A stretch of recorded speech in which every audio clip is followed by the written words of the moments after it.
మంగళవారం సామలకోట మండలం మరియు పట్టణ ప్రాంతాల్లో జిల్లా కలెక్టర్ షాన్ మోహన్ ఆకస్మిక తనిఖీలు నిర్వహించారు. దీనిలో భాగంగా కాకినాడ జిల్లా సామలకోట మండలం అచ్చంపేట గ్రామంలోని SWPC షేడ్ను వర్మీ కంపోస్ట్ తయారీ విధానాన్ని జిల్లా కలెక్టర్ షాన్ మోహన్ పరిశీలించారు.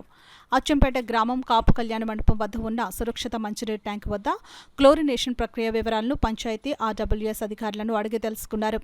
సామలకోట మండలం ఉండూరు గ్రామంలోని జిల్లా ప్రజా పరిషత్ ఉన్నత పాఠశాలను పరిశీలించారు. పాఠశాల విద్యార్థులకు వడ్డించే మధ్యాహ్న భోజనం నాణ్యతను స్వయంగా భోజనం చేసి తెలుసుకున్నారు.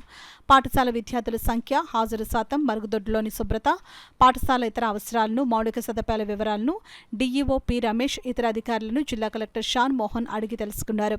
సామలకోట మండలం హుస్సేనిపురం గ్రామంలో జరుగుతున్న ఇరిగేషన్ పనులను పరిశీలించి అధికారులను వివరాలను అడిగి తెలుసుకున్నారు. అదేవిధంగా సామలకోట పట్టణ కమ్యూనిటీ హెల్త్ సెంటర్ను పరిశీలించి వైద్యులు అందిస్తున్న సేవల గురించి నేరుగా రోగులను అడిగి తెలుసుకున్నారు.